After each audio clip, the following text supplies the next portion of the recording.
sürüşen insan olsun, sürüşen cin olsun, sürüşen malayet olsun, canlılar olsun, her canlılar sana Allah-u Teala kaytar canını almayı koymayın. Hatta Azrail malayetinden Allah-u Teala ahirde canını alır.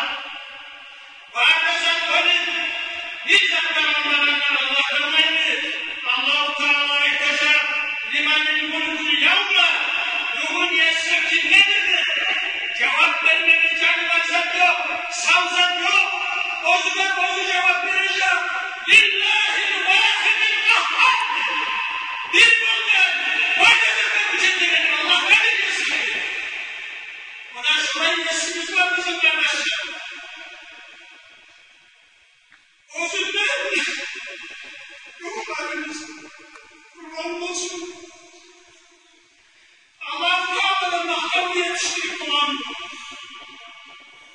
Ya Muhsin Cenab-ı Aleyke ente kema afneyke ala nefsikti Musa Peygamber sallallahu aleyhi ve sellem. Ben sana mahkamı kuşak olmayı Allah. Sen özünün mahkamı ettiğini senin Peygamber'e kalmışsa Allah'a mahkamı kim yetiştirip? Bir evde yetiştirip olmayın. Allah'a mahkamı yetiştirip olmayın yok. Bir Allah-u Teala bozu yetiştirip koysa neyse mahkam olur. Şuna yetişimiz var bizim kardeşler. Allah'a mahkamlar olsun artık etmeyin. Sonra Allah-u Teala etti. Sonra yuhyikum. Son sizin tirgisine tirgisleyecektir. Allah-u Teala bizim kayıtları tirgisleyecektir. Kayıtları Peygamber'e bizim tirgisleyecektir. Kabullarımızdan şek yok kardeşler.